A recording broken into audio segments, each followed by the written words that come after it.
13 TL civarlarında sıkışıklık hala devam ettiği görünmekte. 20 Ocak 2022 tarihi itibariyle de dolar TL kurunda artık yön yavaş yavaş belli olacaktır diye düşünmekteyim. Merkez Bankası faiz indirme konusunda kararlı olur ise ve bir 100 bas puanlık bir faiz indirimi daha gelir ise benim tahminim dolar TL kurunda 15-25 civarlarına doğru yukarı yönlü bir hareket seyri izleyeceğiz. Faizlerin sabit bırakılması durumunda ise aşağı yönlü hafif bir 13 civarına doğru bir geri çekilme yaşansa da buradan sonra tekrardan yol yukarı yönlü evrilecektir diye düşünmekteyim sevgili dostlarım.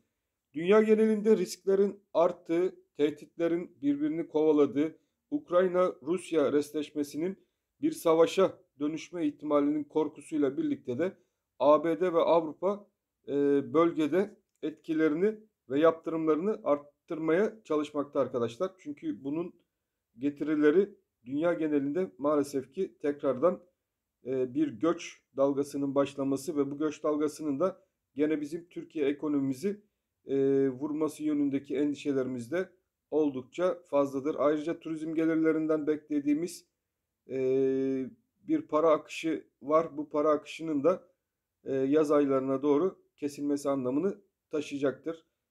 Merkez bankaları açısından BAE ile yapılan bir swap anlaşması piyasalara duyuruldu.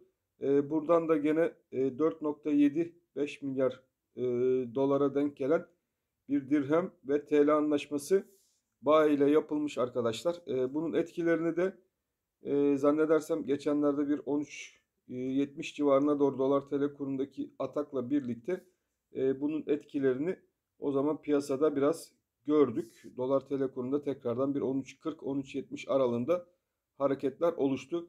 Fakat piyasalara baktığımız zaman bu türden hareketlere maalesef ki fazla uzun süre tepki vermeyen bir piyasa bizi hala takip etmekte arkadaşlar.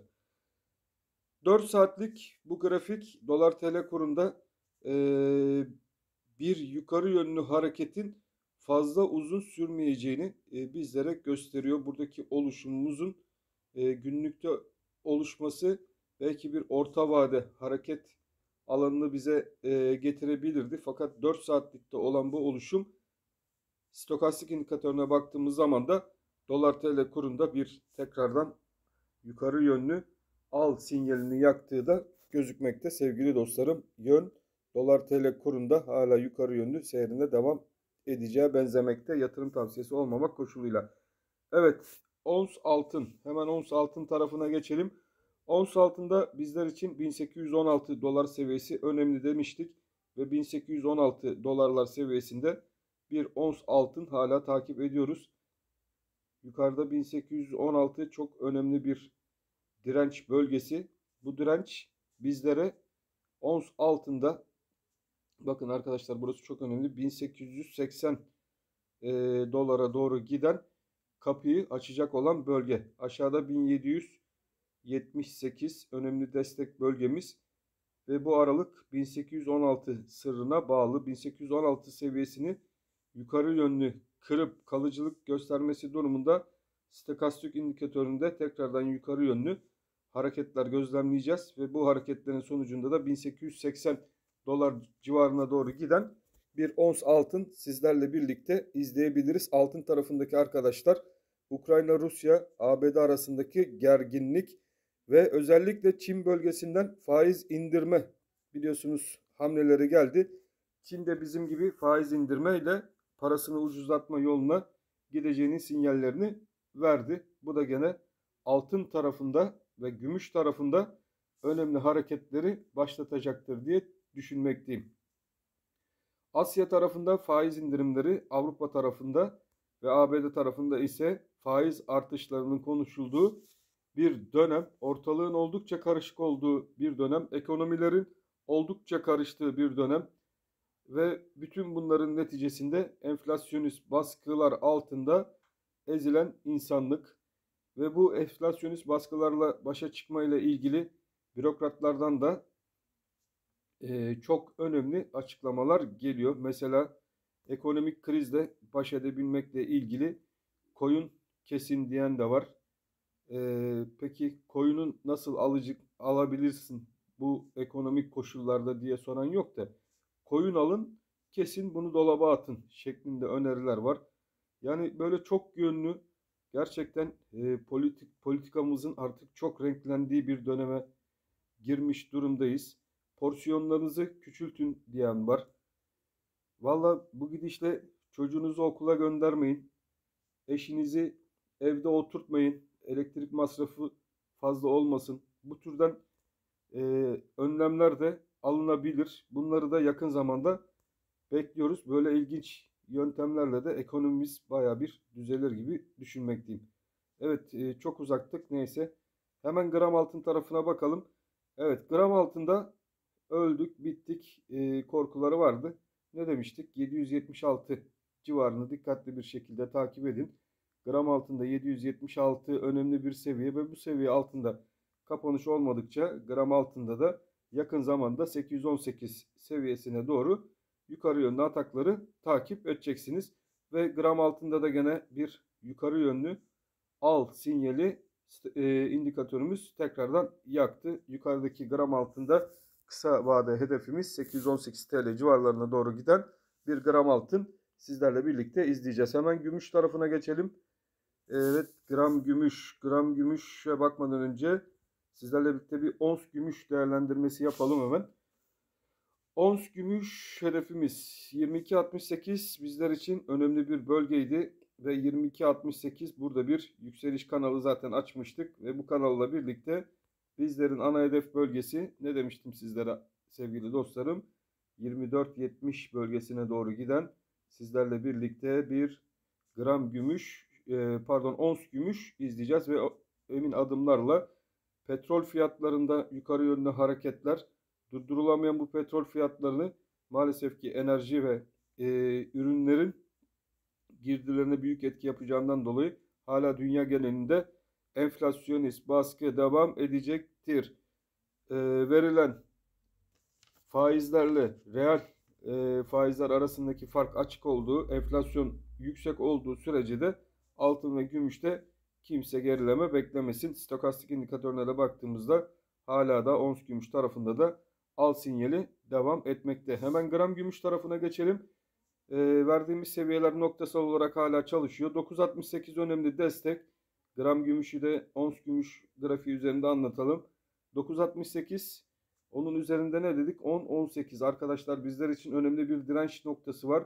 Ve bu direnç noktasını yukarı yönlü kırmamız durumunda bizler 11 TL civarına doğru giden sizlerle bir gram gümüş yakın zamanda izleriz demiştik. Ve gördüğünüz gibi noktasal olarak da gram gümüşte 11 TL civarlarına doğru hareketlerini devam ettiriyor.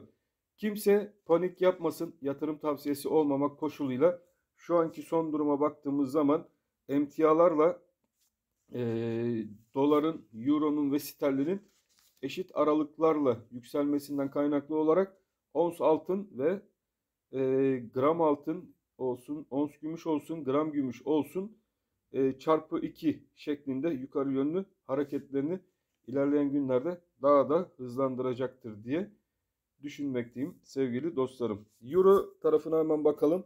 Euro bölgesi de yüksek enflasyonla tanışmaya başladı. Euro'da durum aynı, bakın. Burada da gene dolar ve sterlinde olduğu gibi durum aynı şekilde. Euro'da da devam ediyor. Sıkışma şu şekilde devam. Ve bu sıkışmanın yönüyle birlikte burada da gene yukarı veya aşağı yönlü hareketler yaşayabiliriz diyebileceğiz sizlerle birlikte. Önemli olan 15.08, burada altta bir sıkışan bölge ve yukarıda 15.90 bölgesi.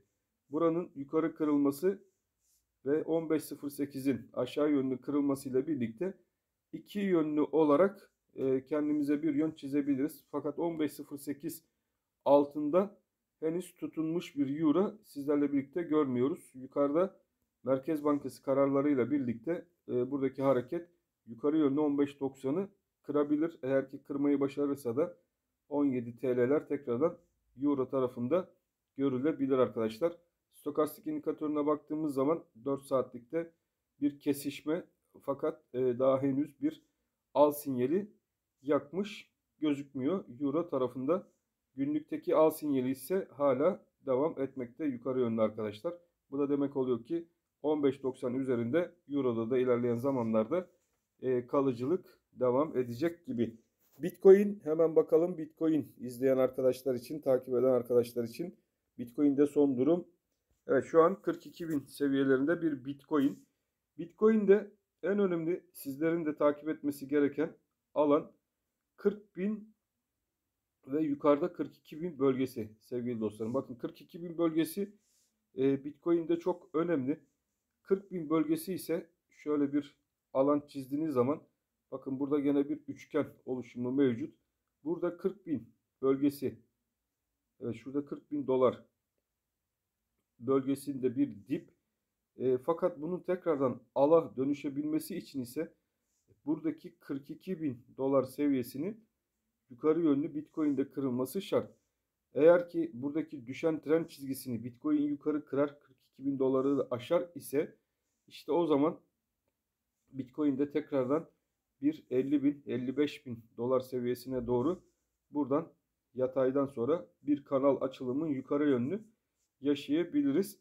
Fakat 40.000 dediğim gibi önemli bir destek ve yukarıdaki hareketi sizlerle birlikte zaten burada takipte kalacağız.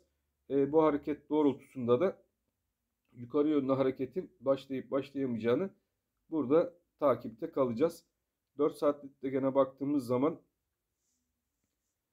stokastik indikatörü al yakmak üzere, fakat daha henüz net bir al sinyali vermiş değil kısada.